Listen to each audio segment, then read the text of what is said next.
Are you ready to take your first steps towards financial freedom by investing in property? Whether you're a first-time investor or you've started your portfolio but need some help continuing to grow, 2022 REB Buyer's Agent of the Year and Rising Star finalist Lachlan Vidler and his team at Atlas Property Group are here to help. As experts in property investment, Lachlan and his team are ready to help you take your next step in growing your portfolio. By completing the research, sourcing and negotiations, Lachlan goes the extra mile to find you a high-performing investment property. Visit atlaspropertygroup.com.au to book in your discovery call absolutely free of charge. This is a Momentum Media production.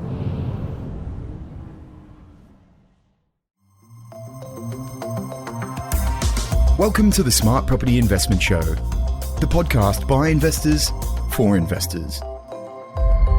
Okay, how you going? Phil Tarrant, host of the Smart Property Investment Show. Hope you're well. A bit of an impromptu discussion in the office a little bit earlier today, and it just reminded me how angry I was about something, how concerned I was about something, and how ill-informed I was about something. And fortunately, because we are a dynamic and connected organisation here at Momentum, a good friend of Momentum was in the office. They've come in for another purpose, and I've collared him and said, I need to speak to you right away because I reckon most property investors in Australia aren't across this.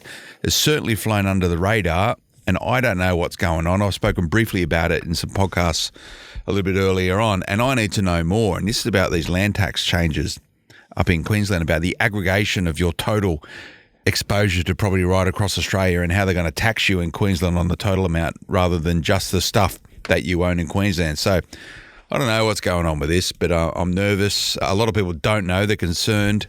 A lot of uncertainty, and you might not know about this. And what is it going to mean? Well, probably going to have to end up paying more tax. And we all remember Kerry Packer's great statements around paying tax for people that don't really know how to use it. Well, whether or not the Queensland government's using their money very well, I'm not one to judge, but we're going to get stuck into today and try and uncover exactly what's going on. I've got the man who knows about this.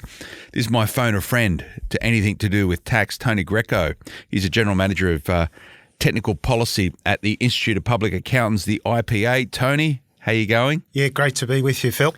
Good to see you again. Now, as you can see, I've got to be in my bonnet around this. I reckon to try to sneak this through. I know you and your colleagues over the IPA have been across this for some time, and part of the work that the IPA does is trying to inform regulators and decision makers in government about taxation policy. And to quote unquote you said that this probably has some hairs on it back when you sort of tried to intervene and probably recommend don't put it in place. What's going on with land tax changes in Queensland? Tony, can you just give all of our listeners just a quick update on where it's at?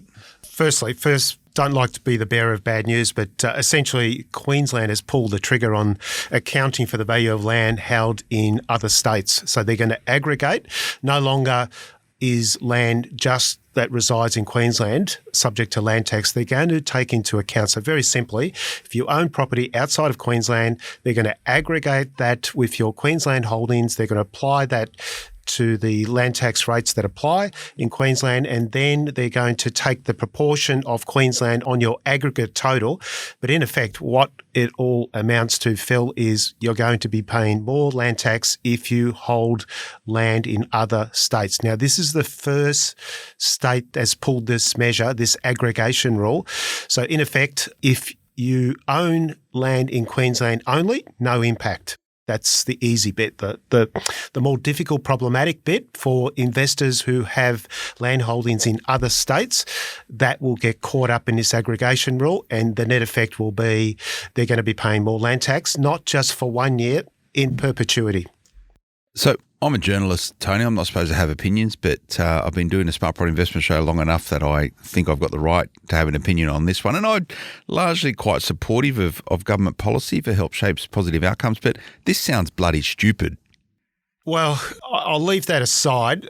What is the policy intent? Trying to pull you into it, mate. That's, you've done that really well, but... Well, I think it's a tax grab.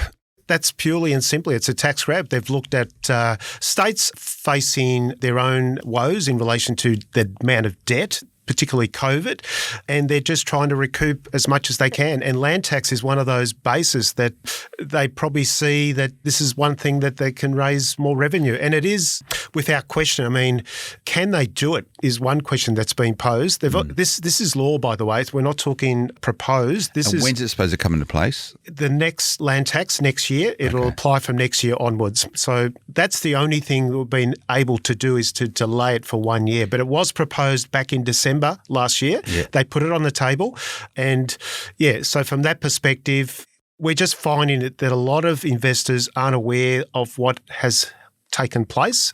And for some, when they get their land tax bill next year, they're in for a bit of a shock. Yeah, and look, at least it's been stalled a little bit until next year. That said, though, it is an absolute cash grab. And let's remember also we're in an environment of softening prices and people shaping their investment decisions. Now, I'm a property investor, as you know, Tony.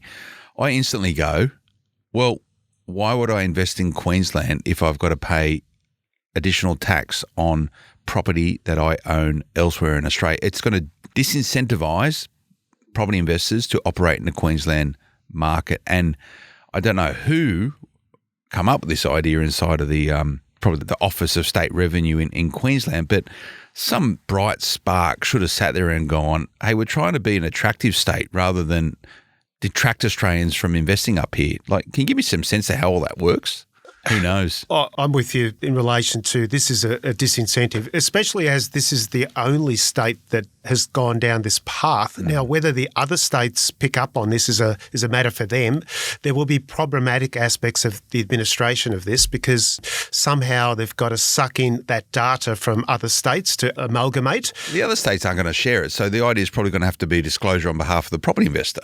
They're going to push it down onto them, and then what happens if you inadvertently miss a property and they're going to fine you? Like, how does it work? It's probably the same as income tax. It's self-assessment. You have to tell them that you own property in other states. Again, it won't affect anyone that currently only has property in Queensland. But if you have land holdings in other states, this is directly... And they're not grandfathering, right? No. Yeah. And to the point, I know there's still a lot of uncertainty. I've been sort of peppering you sort of off air for information, and you're like, Phil, it's just a bit too early still in the cycle. A lot of this policy stuff, and we've done many budgets down in Canberra together, and they come out with these sweeping policy reforms around the sort of tax agenda. And you go, okay, tell me more information. They go, well, we haven't really yet worked it out yet, but we'll work it out over time and we'll let you know about it. How is an Australian property investor supposed to make informed decisions when they're not really too sure how this thing's going to work? Well, we do know how this is going to work because it's law. So effectively, if you have property under the threshold in Queensland, but you own other properties in other states, you're going to get hit with a land tax bill. It's just the way it is. Yeah. So that part, the uncertainty comes into how you amalgamate when people have indirect interests in either trusts or companies. Those questions have yet to be fully addressed. And that's where I'm thinking, for those of you who follow the Smart Property Investment Portfolio, we have a number of assets up in Queensland, and they're all owned in trust structures. And what is the relation between trust-based structures with your own personal stuff? If I own, your principal place of residence in another state, is that included as owning investment income? So we'll get into it as this gets uncovered. I've got some examples here, Tony, because I know a lot of people will be going, I want to try and work it out. So let's try and give some sense to it. We'll just go to a quick break, everyone. Stay with us, back in a moment. Ever wondered how you can invest like the top 1% of Australian property investors?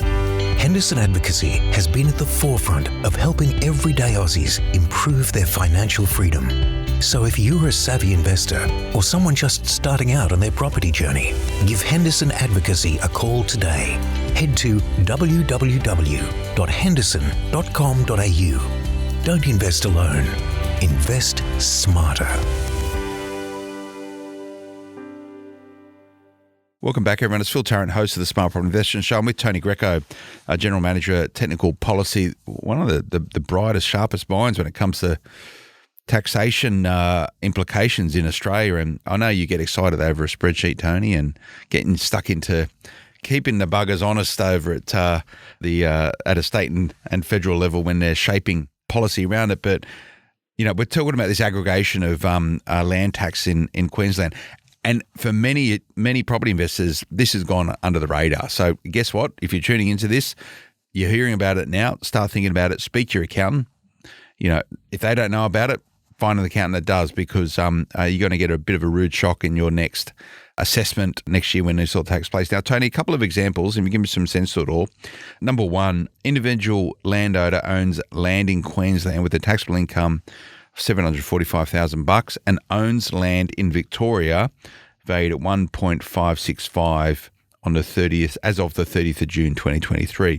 The land tax bill would be $1,950 for the 2022-2023 financial year, but under the aggregation of interstate property changes, the land tax bill in Queensland will increase to $8,400 each of the following years. So that's a pretty sharp increase. Yeah, that's an example of the impact of the aggregation rule. So effectively, what you've got to do is, for Queensland land tax, you have to amalgamate what you own in another state. In this particular example, the 1.565, you have to add that to your Queensland landholding of 745. So your bill does go from $1,950 to $8,422 for each and every subsequent year. Now, if you're an investor and you've got this tenanted, it's just going to add more pressure on rents. And that's the last thing you want to be doing in this environment. Good luck trying to find a rental in Queensland at the moment, particularly around Brizzy, for detached housing. They're as rare as hen's teeth. You know, this is the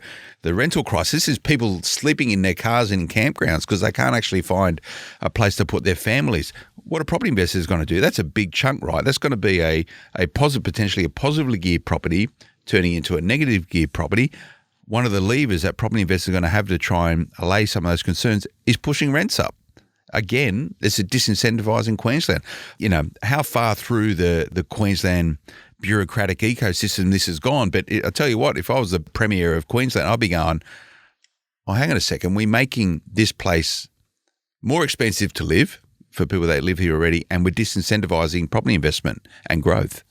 It's I don't know if it's the right policy. Another example here, Tony, and by the way, this is just Phil Tarrant's opinions. This is, and I'll reinforce, I'm just a bit of humble journalist and not very clever, and sometimes emotive, particularly when it comes to hitting the pockets of Australian investors. But another example, individual landholder with $5,999.999 $599,999 in taxable land in Queensland and $400,000 in New South Wales would pay no land tax for the 2022-23 financial year, as the Queensland land holding is under the exemption threshold. Under the aggregation of interstate properties changes, land tax would be payable in Queensland despite both properties falling under their respective state land tax exemption thresholds. For each following year, this individual will be paying $2,700 in land tax, even though both properties fall under the land tax threshold. So very simply, individually, you don't have to pay land tax, but because it's aggregated, Queensland goes, ha, this is my chance to earn $1 to fill the coffers of the state treasury. Yeah, so I purposely wanted this scenario to show the impact of someone who is under the threshold, and it just so happens that $599,999 is the maximum land value, and you don't have to pay land tax in Queensland. So that scenario, but this particular investor has land in New South Wales, and it's also under the threshold that is relevant in that state. But because of this aggregation rule, adding the two together will mean that this investor will pay land tax for the first time in Queensland because of that land holding in another state. And so I put that together just to illustrate this is probably a scenario that's going to play out. Someone doesn't have a relationship with the land tax officers, all of a sudden is going to have to tell the Queensland Land Tax Titles Office that they do have holdings in other states, and they could probably get that information anyway by sharing that or asking for that information from other states. I'm sure they've got the ability to share that information. So specifically here, two properties under the respective land tax thresholds in their respective state still get caught up in this aggregation rule. So that it doesn't, I think you mentioned main residence exemption. Land tax does not apply to a main residence exemption. So the house you live in doesn't get counted for land tax. Yeah, it's tax exempt in most states. But having said that, no land tax actually applies in Northern Territory. So I'll just put that out there. Quick, go to Northern Territory. It's where I spent some time out in Northern Territory earlier this year. It's a great spot. And I can see why a lot more, it's hot, obviously, but why more Australians are getting attracted up there. Tony, I've got another couple of questions. I just want to go to another break. Stay with us, back in a moment. It's time to get help. Interest rates are increasing. Inflation has hit an extraordinary 5.1%, and the chance to secure a golden egg property is getting narrower by the day. Dragan from Buyers Agency Australia has been presenting the facts and helping property investors make smarter, well-informed, educated decisions in property for years. So, what are you waiting for? Get in touch with Dragan today at www.buyersagencyaustralia.com.au. Invest with integrity. Welcome back. Phil Tarrant, Smart Property Investor with Tony Greco from the IPA. Now, Tony, we've sort of spoken about where the hairs are on this policy and how easy it's going to be for the Queensland government to revert from this. Once you go down a pathway like this and people start going, well, that's not very fair, you need to pay me back money, it sounds like an absolute cash grab. And whether or not, this is Aussie investors paying away for the Commonwealth Games up in Brisbane in a couple of years' time. But I want to understand this because, and someone from the Queensland government, I'm sure you're tuning into this, come and have a chat with us. Give us some sense to why you've chosen to go down this pathway to disincentivise investment in Queensland. And that might be a biased view and opinion. I'm sure there's a whole bunch of people in Queensland who'll be saying, yes, tax those out-of-state property investors. They're driving up our property prices. We don't want them here anyway. They're making housing unaffordable. I can't buy, or my children can't buy property in Queensland because of all these property investors coming up to Queensland, buying up all the property. Yeah, look, there's two sides to the argument. I completely get it, and I'm happy to debate it, but I'd really like some insights from the Queensland government around this. And it's a pretty ambitious play, Tony. I know you won't get stuck into it because, you're quite measured, and I won't sort of go down that pathway. But the concern I have is that if Queensland's the first out of the blocks with this, and they managed to get the policy through without too much pushback, what's going to happen? Is this going to become the norm in every other state? So you're paying land tax. If I own property in 5 different states and every other state implements this, I'm paying land tax on one property in New South Wales 5 times across the nation.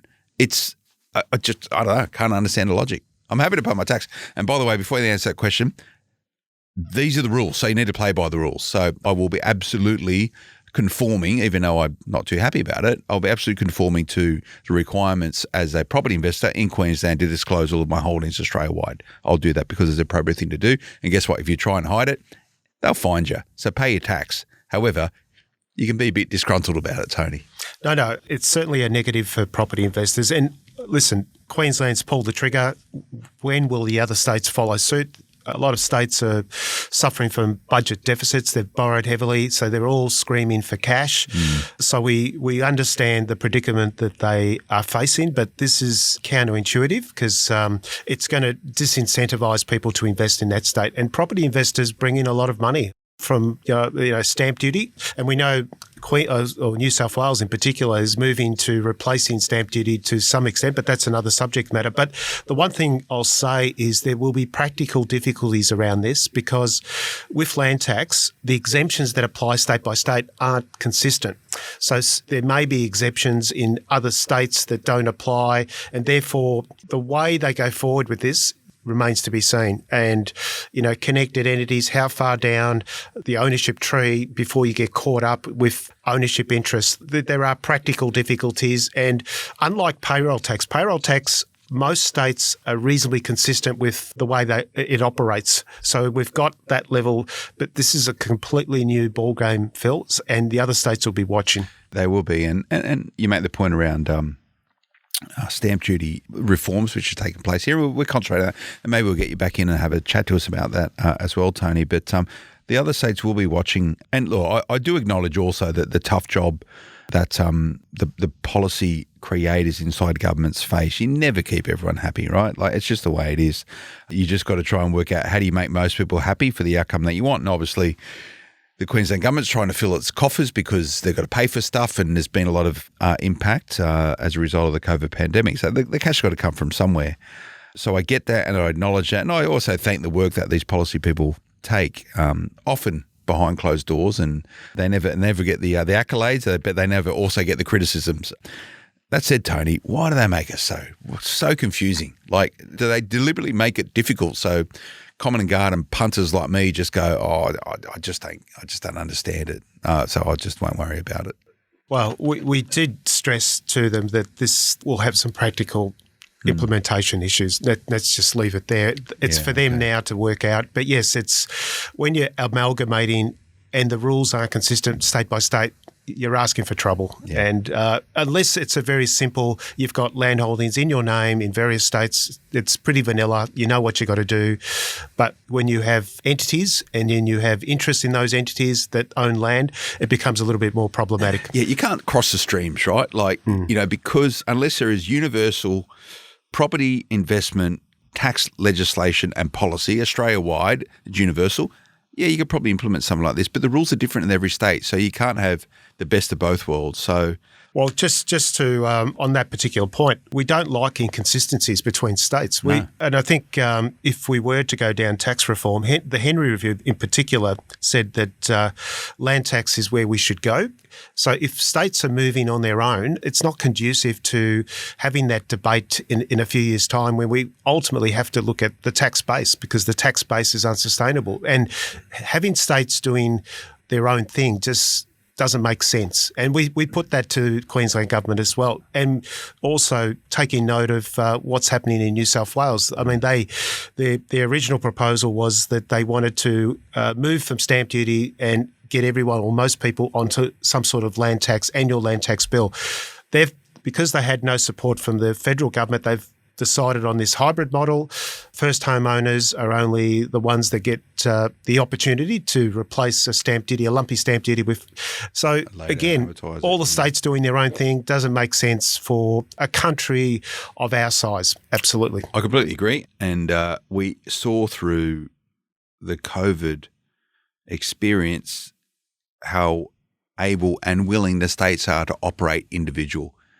We put borders up all over the joint. It was the federated states of Australia. There was no collective combined approach to everything. And we're seeing the Queensland government do the same thing again here. So I would urge the Queensland government to make sure that they're interconnected with the other states and making sure that these policies are somehow at least aligned, because all you're doing is you're putting barriers up. Tony Greco, it's always good to see you, mate. Thanks for your insights. Thanks for the opportunity. Like most property investors, probably impassioned by this because it's going to change the sums on your investment. So do the math, speak to your accountant. I hope that's got you a little bit more informed and maybe a bit more alarmed. Go and check it out. There's more stories on smartpropertyinvestment.com.au. Remember social media, you can find us there, Smart Property HQ. We'll see you again next time. Until then, bye-bye. The information featured in this podcast is general in nature and does not take into consideration your financial situation or individual needs and should not be relied upon. Before making any investment, insurance, tax, property or financial planning decision, you should consult a licensed professional who can advise whether your decision is appropriate for you. Guests appearing on this podcast may have a commercial relationship with the companies mentioned.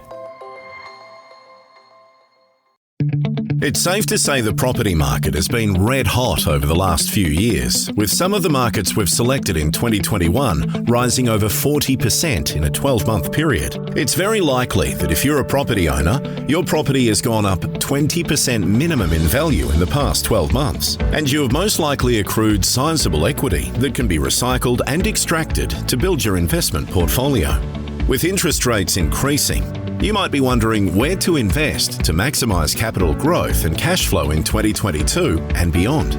Well, to save you time, energy and guesswork, award-winning author and regular guest on the Smart Property Investment podcast, Paul Glossop and his team at Pure Property Investment have outlined the top 30 affordable suburbs poised for strong capital growth over the next few years with sound cash flow.